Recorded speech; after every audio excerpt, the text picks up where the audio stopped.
HCA కేసులో arrest చేసిన 5 నిందితుల్ని మల్కాజ్గిరి కోర్టులో హాజరుపరిచారు సిఐడి అధికారులు. ఎఫ్ఐఆర్లో A1 గా హెచ్సీఏ ప్రెసిడెంట్ జగన్మోహన్ రావు, A3 గా HCA treasurer Jagannadh Srinivasarao, A4 గా CEO సునీల్ కుమార్, A5 గా Srichakra cricket club general secretary Rajendra Yadav, A6 గా రాజేంద్ర యాదవ్ భార్య కవిత ఉన్నారు. కోర్టులో హాజరుపరచడానికి ముందు నిందితులకు గాంధీ హాస్పిటల్లో వైద్య పరీక్షలు చేయించారు అధికారులు.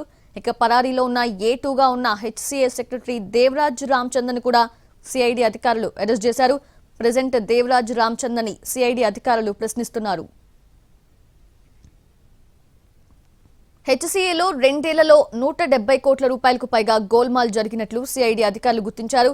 ప్లేయర్స్ ఎంపికలో అవినీతి జరిగినట్లు సిఐడి విచారణలో తేలింది. ప్లేయర్ల తల్లిదండ్రుల నుంచి డబ్బులు వసూలు చేశారు హెచ్సీఏ సభ్యులు. అలాగే హెచ్సీఏలో చెక్ పవర్ ని దుర్వినియోగం చేశారు. బీసీసీఐ నుంచి వచ్చిన నిధులను పక్కదారి పట్టించినట్టు తేలింది.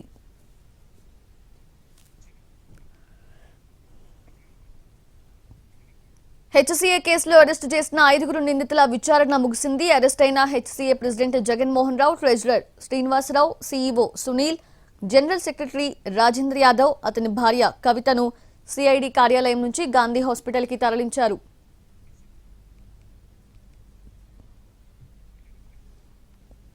హెచ్సీఏలో ఆర్థిక మోసాలు, సెలక్షన్స్ లో అక్రమాలపై సిబిఐతో దర్యాప్తు చేయించాలని తాము గతంలో ప్రభుత్వానికి ఫిర్యాదు చేశామన్నారు గురువారెడ్డి.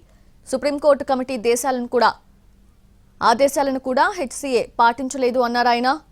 విజిలెన్స్ విచారణలో వాస్తవాలు వెలుగు చూశాయన్నారు గురువారెడ్డి.